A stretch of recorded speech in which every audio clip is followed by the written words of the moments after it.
guys, it's Ashley, and I just wanted to share some projects that I created for Sabrina's challenge that she has going on.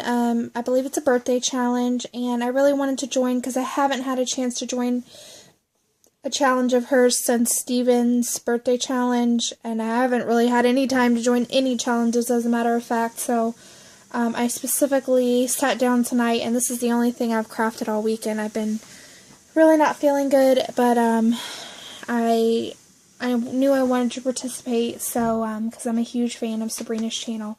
But you can check out her video to see all the specifics. But basically, she wanted you to create a cupcake, and just had to use lavender or pink. You could also create a card as long as it had a sweet treat theme. You could create stick pins, and you could also create a charm, and those were all bonus entries. The cupcake is the main project, so if you create nothing else, just make sure you create the cupcake, because that's the main challenge. And I'm going to save that for last, because I really, really love it. I want to share the other items that I created. The first thing that I created was this card. And this is a stamp that Steph sent me, Enchanted Steph. She racked it to me, and this is Ice Cream Beatrice, and it's super cute. I don't own any CC designs, so I wasn't really sure what I was going to use this for, but then as soon as this challenge came up, I knew I wanted to use this stamp because the little girl is actually an ice cream cone. So her hat's the little ice cream, and then her little tights are the little cone, and I just thought it was so cute. She has little sprinkles in her hands and everything.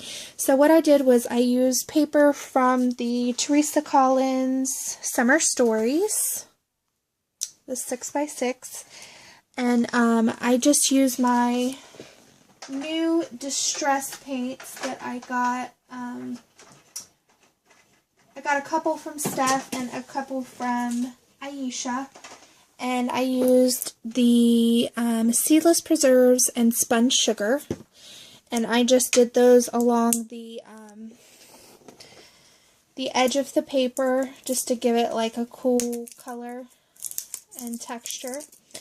And these are really, really neat. I love them. I want to collect them all, but I haven't been able to splurge to buy them. So the only ones I have are the ones that have been racked to me. But anyways, I also used a Spellbinder's die to cut out this paper here that I had on my scraps. And I used some Wild Orchid Craft flowers here. And one of the other requirements was that you had to use stickles, so I stickled all of the flowers. And then I used some pink ruffle trim, and then there's like a peach ruffle trim. And then this ivory braided trim with the pearls in it. And then I used these kind of mauve and pink flowers from Craft Supplies 1. And then also along the top I used this iridescent trim from Craft Supplies 1. And this little trim here is so cute. To me it looks like spun cotton candy. And this was sent to me in a swap from Alexandra. So I thought it was so perfect. It looks exactly like cotton candy to me, so I thought it would be another kind of sweet element. And then on the inside I just left it blank. I didn't stamp it or anything like that. So that is the card that I created. I'm just going to stand that up in the back. And then I also decided to do all of them, Sabrina, so I made one of everything, since I figured this is your last challenge for a while, and probably the last one I'll be able to participate in for a while. I used a Tim Holtz clasp, and I made a dangly charm, and it's all kind of Parisian theme. So on here there's this little arty cake flower with a jewel. See if I can get it to focus. There's also this adorable, I've been hoarding this little charm, this little Eiffel Tower with the jewels around it.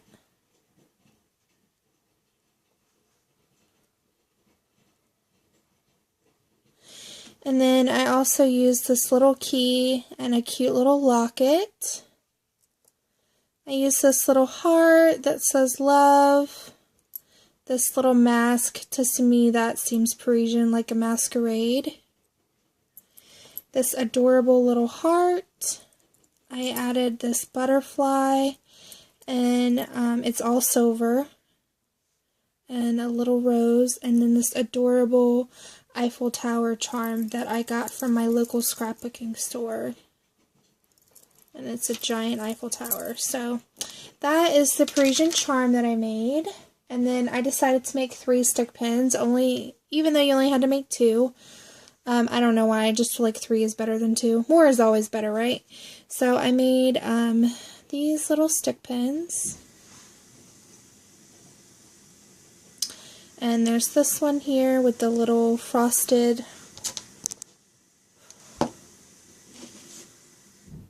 trying to get my camera to focus. There's this one here. The little frosted flower. And there we go. A little frosted flower and a little bead. And then there's this one here with the clear flower. And this adorable large bead. And then there's this one here with the square bead as well. So there's the little stick pin trio that I created for the challenge. And I have to say, I'm so super thrilled with how the last item and most important item turned out, because I tried to find a couple tutorials on cupcakes and things, and honestly, I didn't find any that I liked.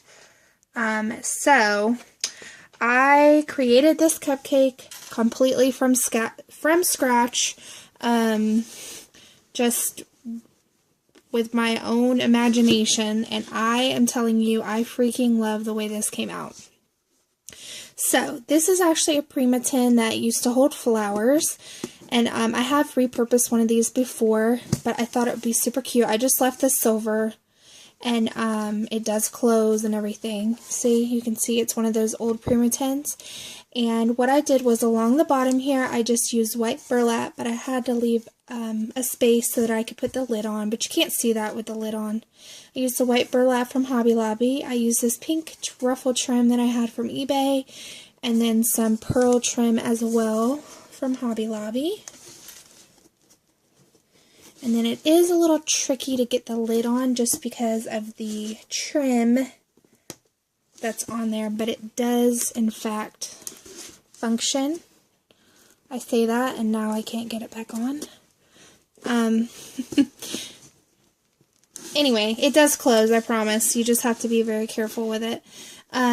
This loop-de-loo trim I got from Marissa. I won one of her little surprise giveaways, so thank you for that. I've used the same pearl trim that I used on the card from Hobby Lobby. I'm obsessed with it. I need to get more because I just love it so much. And like I said, she'll probably leave this closed anyways, I would imagine. But the best way to close it is to flip it upside down and get all the trim out of the way. But on the bottom as well, I just covered it with paper because I didn't like the silver showing. And this is again from the Teresa Collins. It's just a basic piece of paper. There we go. So you can see it all closed. And what I did was I used some more of that thick pink ruffle trim that's on the card. I used this ruffle trim as well. And then I used these individual rosettes that I had in my stash, rosette trim. I used some more Wild Orchid Crafts and some Craft Supplies One flowers with the little sprays. You guys know I use those in a ton of projects. And I did stickle all of my flowers because one of the criteria was for it to be sparkly. So I think I did that. And then my favorite part is the top. I used the this trim here, this rosette trim. It's the flower trim from Hobby Lobby, and I just I put whole flowers on there, and then I just cut up pieces. And then I used, these are all actually stick pins, you can see, just in the center of the rosettes. and they look like little sprinkles. If you've ever seen like the, what are they called? Like the nonpareils. That's what they made me think of. So I used those to make the little sprinkles, and then in the top, I don't know why, I just always assume on a cupcake that, you know, you usually have something on the center, like a little rosette or something like that. So I made like a little rosette cherry on top of the cupcake, and there's a little jewel stick pin just holding it down. And this is actually 3 or 4 of these little rosettes here just stacked on top of each other. So I have to say that this is one delicious and beautiful looking cupcake in my opinion. So Sabrina, I truly hope that you enjoy what I created for you. You always inspire me, and I'm so excited for you, for your upcoming baby and everything. So I will be sending this to you as well, of course. So yeah, I just wanted to share that. And you guys be sure to check out her channel so that you can join in. You still have plenty of time. And let me know what you think. And also, if you choose Sabrina, you can, of course, use this, because I did make this into a pincushion. There is fiber fill, and there is like a sateen coating underneath this. So you can use it as a pincushion as well if you choose to. So I thought that would be cool, so that you can display the stick pins in the actual cupcake itself if you wanted to. And you can also take these out too if you wanted to, but I think they're super cute. So thanks so much for watching, guys. Let me know what you think down below, and I will talk to you all very soon. Bye-bye.